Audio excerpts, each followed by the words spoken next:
89 on up, homies, the show where you gon' get Cali history. It's told with respect and dignity. Spoken by jihad so vividly. He's taking over the industry, giving y'all some download imagery.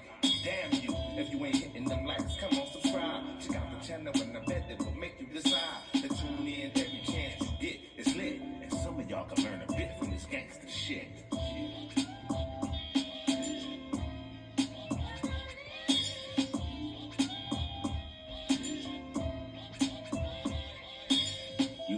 YouTube, what it do, loved ones? You know the motto, if you can, after the story's over there, hit us with a like, which is a thumbs up, and that'll let us know we kicking our stuff.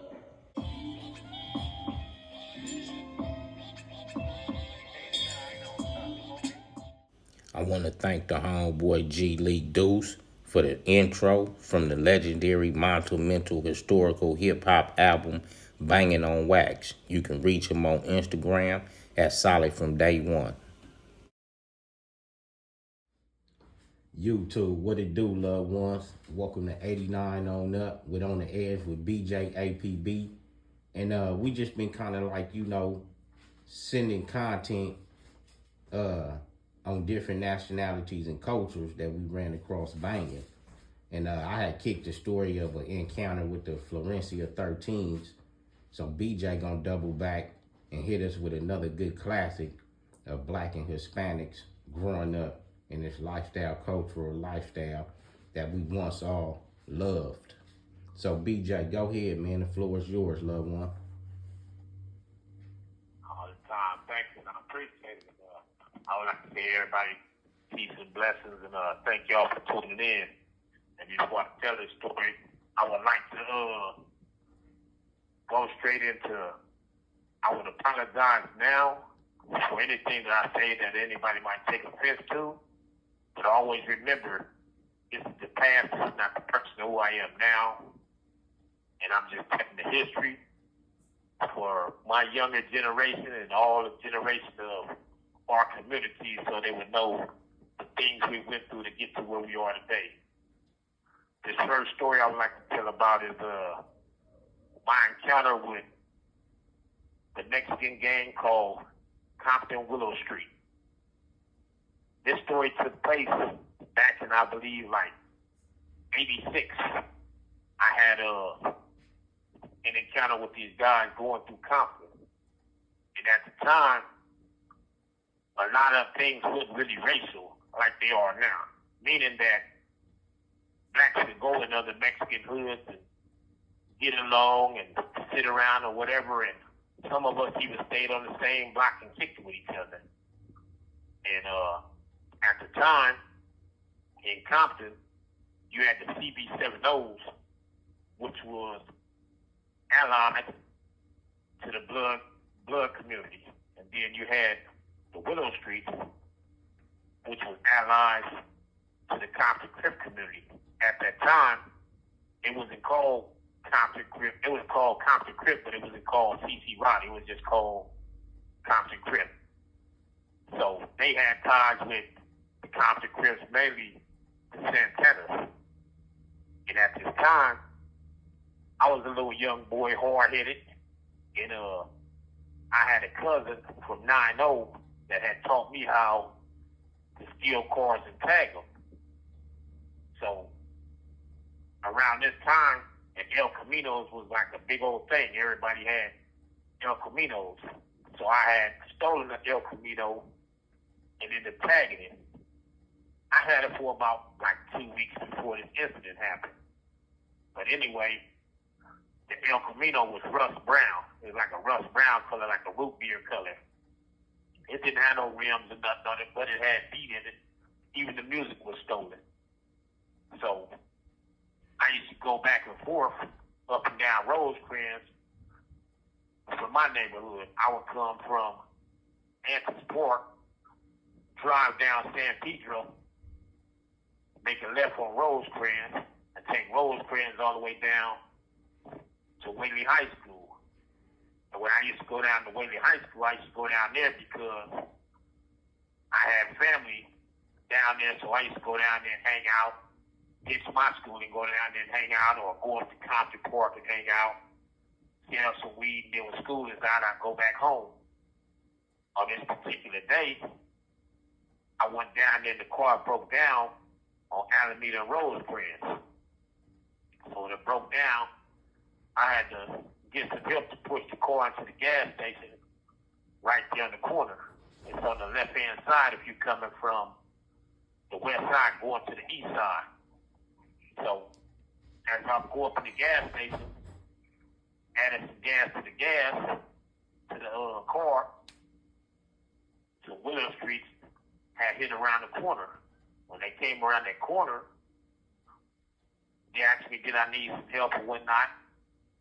I told them, no, I didn't need none. So this auto parts store, I believe it's on Willow, I'm not for sure. It's an auto parts store on Rosecrans, and I believe it's either on Willow or a little past Willow. But as you go into the east side, it's up on the left-hand side of Rosecrans. So after I put the gas in the car, I realized that the battery cable was disconnected. It was like rusted out.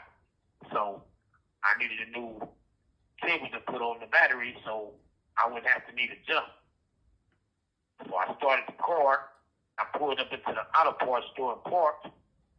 I went inside and went in there, researched, and bought the part that I needed. And came out to put the car together, the part on the car, on the battery.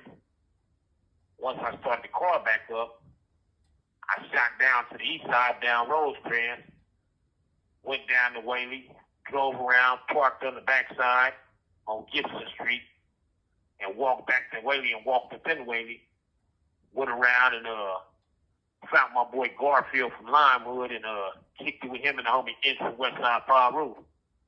We kicked it for a minute and smoked some weed and whatnot. Next thing you know, the Santana blocks come up to Whaley. And when they come up to Whaley, word around that they got the school surrounded.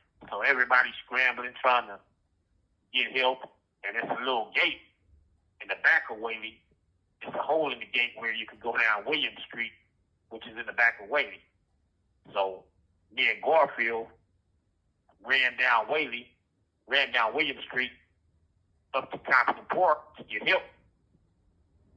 When we came back to help, the Santanas was gone. So I felt this was the time for me to make my exit. So I went on Gibson Street, got in the El Camino, pulled off, made a left on Rosecrans and started heading back towards my community. As I'm coming up Rosecrans, some Willow Street that seen me and threw it up to me. But they didn't throw up their neighborhood, they threw a script to me. I thought they was just playing like to see who I was or whatever. So I took my hand out the window, threw up the B signal, hand signal, which meant blood. I threw it up out the window. Next thing you know, they got in their car and followed me. About the time I got up to a Ramsey at the light, I started hearing gunshots. But I'm thinking it's, some music or some rock hit the car. You just hear like ting, ting, ting, ting, ting, hit the back of the El Camino, the trunk. So as I pulled it off, I went on the road off. By the time I make it up the Rosecrans, and people are getting ready to make a right, they run into the back of the car. They was trying to speed up and catch me before I hit the corner. But I slowed down to hit the corner, they ran into the back of me. Once I realized the car was hitting, I looked in the rear mirror and I seen them with guns. I took off. And we got in a high-speed chase all through my neighborhood, all up and down San Pedro. I went down 130th, all through the neighborhood, then turned on Avalon by the swap meet. Then I flew down to 135th, coming back towards San Pedro, hoping by this time my homeboys was out to help me. By the time I got to San Pedro and tried to hit San Pedro, the El Camino spent out, and I crashed into the side of Vanguard, the junior high school right there on San Pedro and 135th. I ran into the gate and totaled the car. I jumped out. The Willow Street then laughed at me and threw it up And, you know, at that time, people didn't holler out the word, you know, the N-word. Mexicans didn't do that, you know. At that time, they would diss your neighborhood or whatever, so they just disrespected me and pulled off. This situation had me not only dumbfounded, but it also had my heart racing, had me scared, and I know afterwards, once my heart kind of, I realized I was safe, I was kind of upset because I didn't have a gun to defend myself, and I got embarrassed. And then at the time, as I said, I was tagging cars. I didn't have money to buy my own car. You know, I was just a little kid. I learned a little trick how to tag cars and have them legit and sell them and make money. So I was mad because I invested into this El Camino and the whole thing got tore up. So afterwards, some of my Mexican friends, which was known as the B-13s, had pulled up. And one of my homies from B-13 had jumped out the car and he seen that I was all right, and he asked me what happened. I told him, I said, man, the Willow Street that got on me, man, and he was like, what the hell are you doing down there? I went down there to ditch school. He said, well, you better start ditching school close to home. You don't know where you're at home. He said, because they get real messy. He said, you know, them boys don't play down there. And that was my first experience with, you know, dealing with the Mexicans in Compton. You know, I never had that problem because, as I said before, when I used to go to Compton, at that time, the CV70s was connected to the Blood community. So whenever I went through Compton, the CV70s always welcomed us with open arms at the time. And I knew a bunch of them from, you know, juvenile halls and going through there, dealing with the Paru homies that I knew from Compton and having a family from Compton, Paru, and also having a family member at the time that was black, that was from CV70. So this made it easy for me to survive in Compton. But that experience right there was one of the worst experiences that I had. And after that, I really didn't have no bad experiences with Mexicans outside of that, other than little crashes. But a lot of people didn't understand that when we was younger, a lot of things wasn't really racial. Blacks and the browns stuck together. Don't get me wrong, over a period of time, sometimes black and the brown clashed it. But towards the 90s, that's when it really got racial. But before then, everybody had pretty much got along and had different understandings that we all come from the same thing. And based on that, it made time a little easier then. So I told this story so those that have racial issues now would understand the history. A lot of our history with the Mexicans came from us being poor and living in poor times. And living in poor times, sometimes we all say things that we shouldn't say, like disrespecting each other's cultures. That's what led us to the situation that we are in today, in the state that we're in. And I hope that one day, after hearing these stories, I hope that someday we get smart enough to realize that we all the same thing, except for we just got a little different color, but we all broke. And with that said, peace and blessings. I hope y'all enjoyed the story. If I offended anybody, I apologize again because that's not my intention.